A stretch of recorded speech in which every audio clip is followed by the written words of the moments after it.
嗨，大家好，我是躺平叔，今天是2026年6月9号，这一期咱们继续胡聊胡适、胡指、胡威，还有胡一金老师。今天红绿市场集体上扬，根据新浪证券报道 ，A 股三大指数集体上涨，截至收盘，上证指数收涨1.28%。昨天咱们上证指数微调1.7%，今天立马就报复性反弹1.28%。凸显咱们这个市场交投活跃，非常健康那深成指今天是大涨3%，创业板指数大涨3.9%，北证50也是大涨1.6%，全市场成交额2.67万亿元，较上个交易日少了1600亿，这个也凸显咱们市场非常健康。筹码非常稳定，不像美西方股市筹码松动主要是他们这个交易对手人心惶惶，一有风吹草动就要卖出咱们沪市那是相当健康，所以体现在成交量有所萎缩。为什么？因为很多人舍不得卖出自己的股票，这种惜售的心态，这种便宜的筹码坚决不能让给别人，所以它成交量就少了。那整个市场肯定是涨多跌少，3322家上涨，只有2049家待涨。这2049家它不是不涨，它是让别人先涨，有节奏的涨。今天是这3320家上涨，明天是这2000家待涨的他们涨，这样有序上涨，不能乱。这一点比西方、比亚太什么日韩股市也不知道高明多少倍。我们再看一看这个亚太日韩股市，那典型的就是猴市，上蹿下跳，不是向上熔断就是向下熔断。6月9日早盘，日韩股市高开，截至8点12分，韩国综合股价指数上涨4.8%，三星电子涨5%， SK 海力士涨7.8%。这刚开盘莫名其妙就直接涨7.8%，这个凸显这个市场非常的不成熟。随后韩国股市就向上熔断，韩国综合指数盘中一度暴涨8%，SK 海力士、三星电子纷纷大涨，这个 SK 海力士最多涨了15%，三星电子涨了10%，凸显这个日韩股市不成熟，上蹿下跳。昨天下跌15%，今天上涨15%，说明这个韩国的投资者如惊弓之鸟，对日韩股市没有信心，稍有风吹草动立马就跑。昨天是暴跌熔断，今天是上涨熔断。从这点上说，咱们市场那是非常令人羡慕稳中向好，态势不变。有很多韩国投资者已经意识到韩国股票的风险。韩国的半导体巨头三星电子与 SK 海力士这两家公司2026年利润2.6万亿。这2.6万亿什么概念？就是三星电子和 SK 海力士这两家公司2026年就能赚2.6万亿。这2.6万亿咱们换个角度来看，也就是韩国人他们就是要门面，把所有的利润都放在两个公司里面，一个是三星电子，一个是 SK 海力士，举全国之力就支持这俩公司，把所有的利润都放这两个公司里面。2026年是2.6万亿，不像我们沪市呢绝对是凸显这鸡蛋不要放在一个篮子里面，主打一个安全。我们沪市把2.6万亿利润放在了5000家上市公司，你看看，也就是说你韩国人把2.6万亿个鸡蛋放在两个篮子里面，咱们是放在5000个篮子里面，你就说说谁安全，你说说谁的资产更稳定，这不言自明。所以说韩国的股市它上蹿下跳，一会儿这向上熔断，一会儿向下熔断，它就不可能像咱们沪市走得这么稳。因为咱们一共2.6万亿个鸡蛋是放在5000个篮子里面，你还能把5000个篮子全砸碎了吗？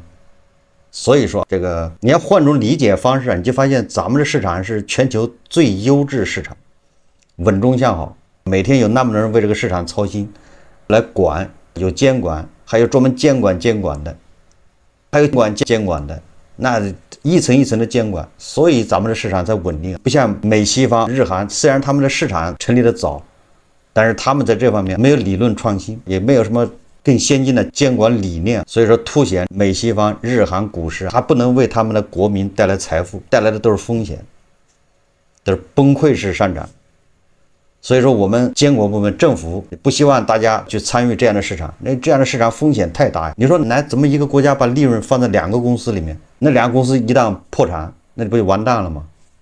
咱们5000家公司就是破产，那这一个个来还得排队，所以说凸显这韩国股市已经到了这个极端。那日本股市也差不多，美股那就更别说了，美股那更是这个叫崩溃这个代名词啊。因为今天美国人自己都说了，美银证券最新表示说，越来越多的熊市信号表明美国股市即将见顶，投资者应谨慎对待美国股市。以美国银行、美国股票和量化策略主管为首的策略师团队在最新报告中写道，危险信号太多了，他们建议获利了结。这是红星新闻报道说，策略师们表示，近期约70%的熊市信号被触发，这与此前市场高峰期的平均水平相符。这些分析师指出，标普500指数在20项指标中的17项上都显示出统计意义上的高估值，并且在8项指标上，相对于科技泡沫指标而言，估值过高。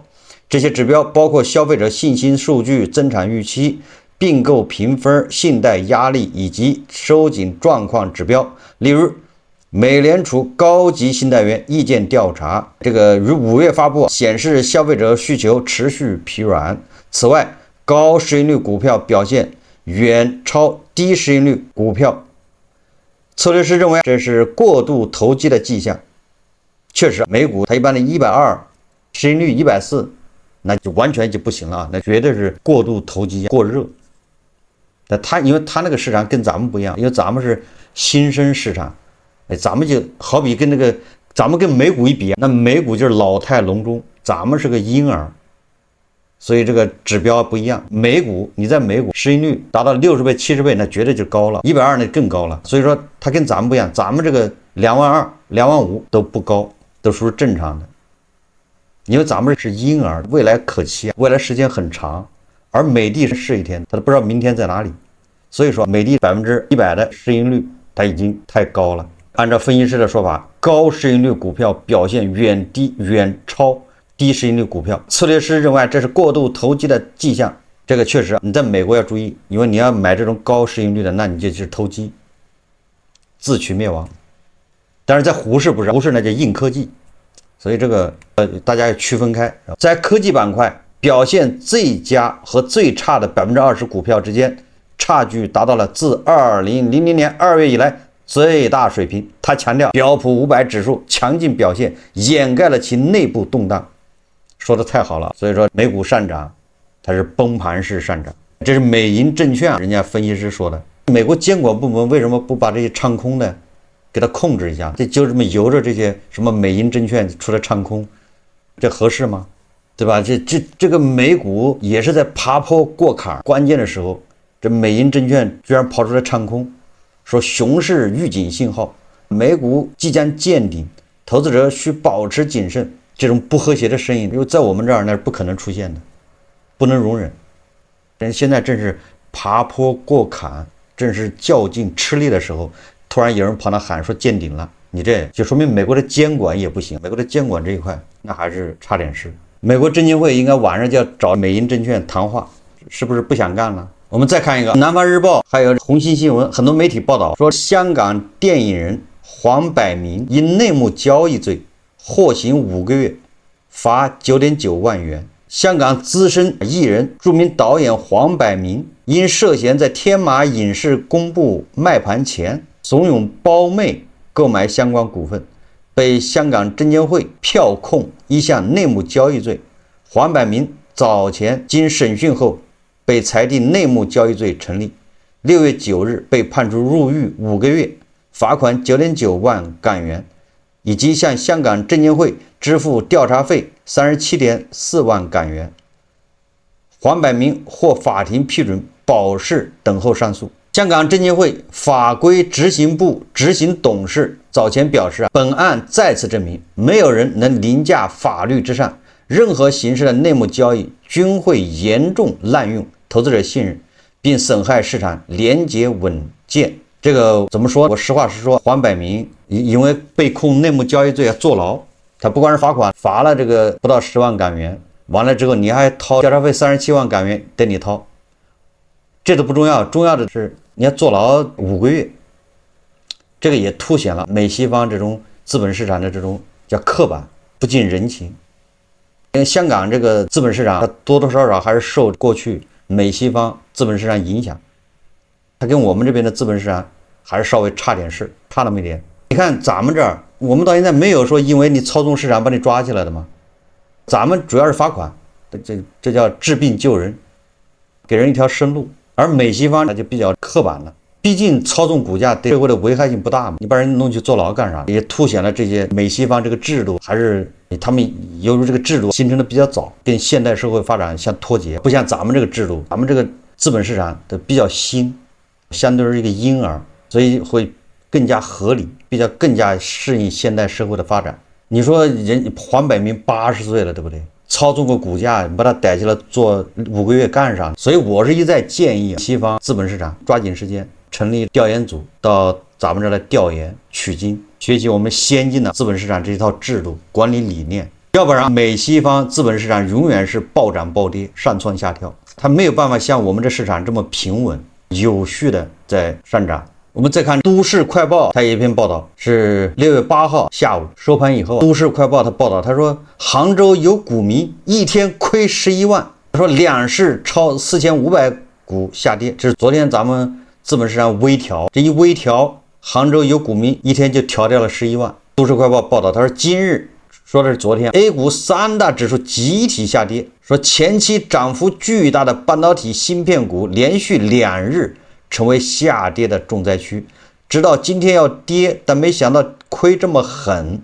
今天下午收盘后，杭州股民周先生告诉记者，一天亏掉11万，这是今年亏的最大的一笔钱了。事实上 A 股科技股这波下跌从上周开始就已经出现了端倪，伴随着4月站在光里，5月买在心里的逼空式上涨行情后，越发拥挤的 AI 赛道开始出现获利盘松动的迹象。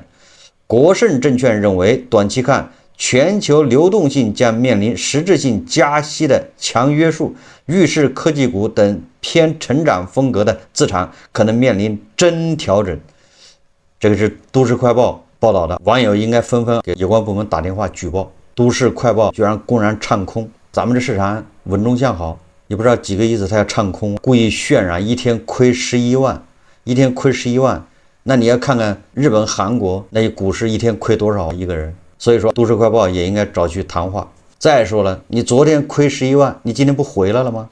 昨天亏11万，今天回了8万，那对吧？那剩下3万，那都是学费，有毛病吗？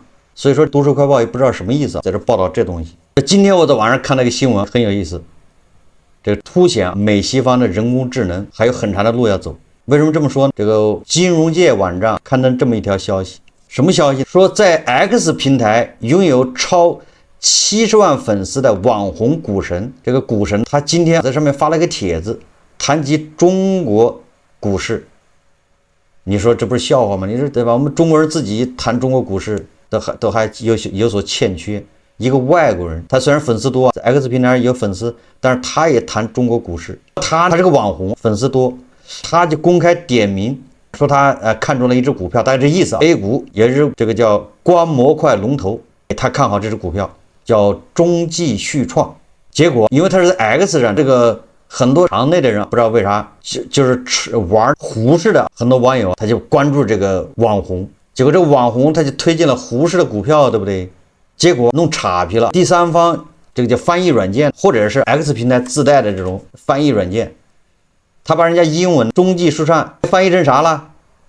翻译成了国内另一家激光设备上市公司叫英诺激光，这不是指鹿为马吗？对不对？结果好多这个金融消费者如获至宝，疯狂买入英诺激光，导致英诺激光今天盘中涨停，好像是交易的资金达到了3亿。结果后来才有人发现，这个网红所说的光模块龙头是中继续创，而不是英诺激光，是翻译软件翻译错了。你看看，导致3亿元资金，导致这么多人后面跑错剧场，上错了厕所。人家推荐的是中继续创，结果翻译软件给他翻译成英诺激光，结果好多网友粉丝就真的去抄这个英诺激光去了，把它拉涨停了。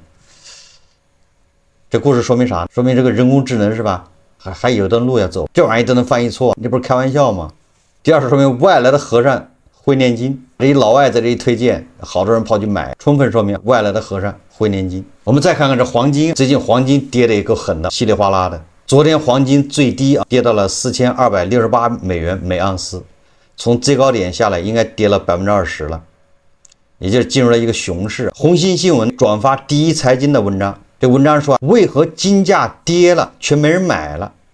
去年黄金涨的时候，好多人疯狂的买黄金投资。那黄金还是那黄金，没毛病，黄金还是那黄金，但是今年黄金回调了20%，反而没人去买了，为啥？便宜了，这黄金便宜，你更应该去买，你不是喜欢黄金吗？为什么就越便宜越没人买？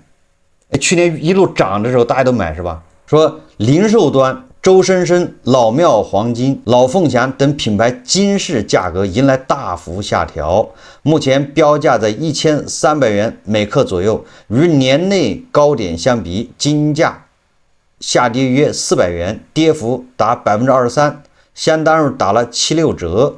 但门店并未迎来预想中的抢购潮，反而客流寥寥。为何金价跌了却没人买了？这是为什么？年初买黄金的这些人不见了，应该这个时候更要买，买了之后你这不摊低它的价格吗？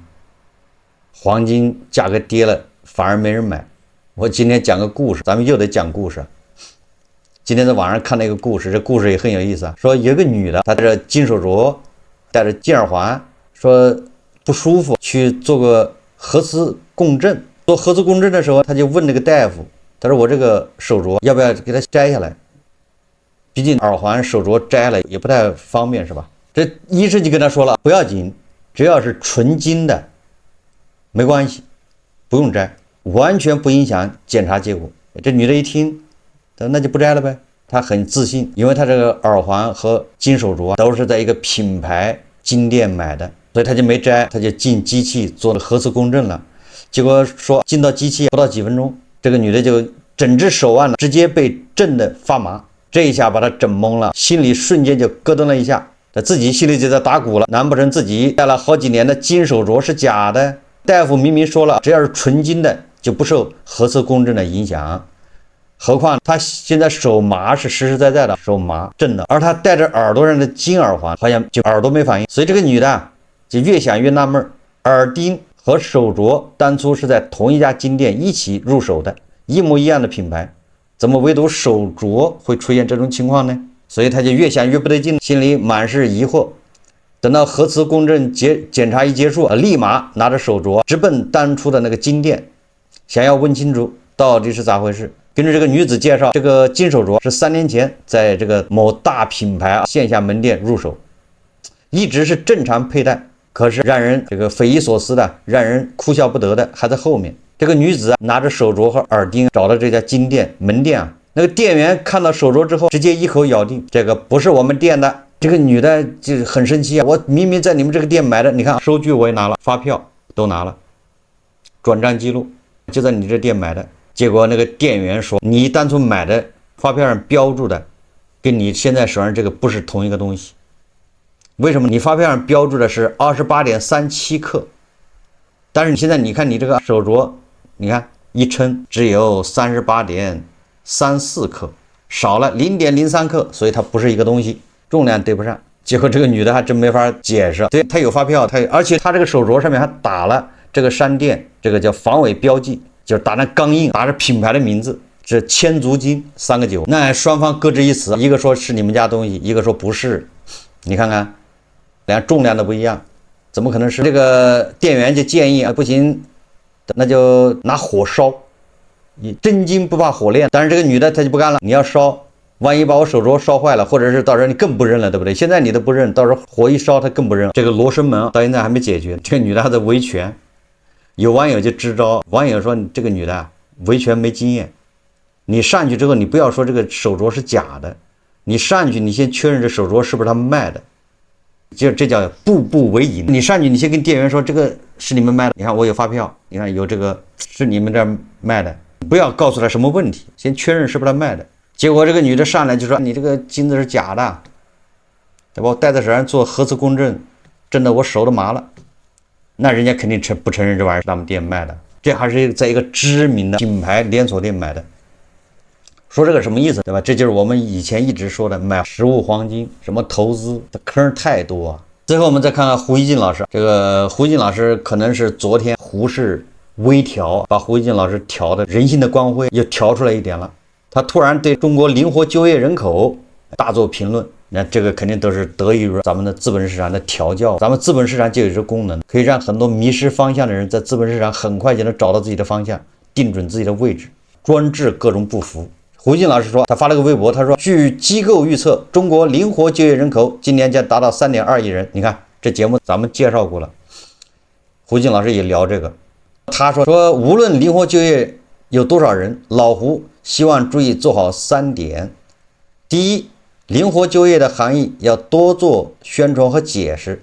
很多人会把灵活就业与失业或没正式工作类比理解，认为这个概念是高失业率的遮羞布。这样的误读无疑会对社会信心有所轻视。老胡是不主张遮掩问题的，什么事情都应该正视面对。但一些人对灵活就业的误解客观存在，这个问题值得重视。而比如上边所说的几个行业都已经是非常庞大的城镇就业群体，如果他们都被纳入灵活就业的概念，这个概念真实内涵与公众理解之间的差距就应尽量消除。第二个说，真正失业的人，各地方机构绝不能把他们列入灵活就业的范畴。据传说，有的大学为了提高毕业生的就业率，将没有找到工作的毕业生填成灵活就业。老胡没有这方面的相关证据，但我想提醒，类似情况绝不能容属。灵活就业与失业的两类人群必须截然分开，这是增加灵活就业概念可信度的一个关键。第三个说，灵活就业群体的社保、医保等基本权利需要得到高度重视，应加快探索。他们中很多人的单月收入已经不算太低，但是福利体系跟不上，当然会有一些人不愿意参加社保，不应强迫，但是绝不能有他们想获得相关福利而雇主极力逃避的情况。总之，中国还是很重视单位的社会，灵活就业者总体上更容易弱势些。既然他们的规模已经如此庞大，社会怎么向他们提供保护？这也是中国福利体系建设不容忽视的大课题。中国需要强大、繁荣、公平，他们在我们的国家和社会建设中一个都不能少。灵活就业群体已经成为中国建设的主力军之一，他们好，中国前进将更有动力。这胡静老师好歹说了几句人话，所以说都是拜大 A 所赐啊。昨天小小的给他调整一下，胡静老师人性的光辉就稍微多那么一点，但是我看多的也不多。胡静老师说，不要把失业和灵活就业混在一起，你一混到一起，灵活就业就变成失业的遮羞布。我们在以前节目说过了，灵活就业有的人他就是灵活就业，他愿意，他不想去大厂上班受约束，他灵活就业，他当个自由的画家或者自由的这个艺术家没什么不行的。但是更多的灵活就业者，他是因为找不到工作，没有好的工作，他是被迫灵活就业。好，这期节目咱们就聊到这里，感谢大家收看。如果喜欢我的节目，欢迎订阅转发，也可以在下方留言评论，谢谢大家。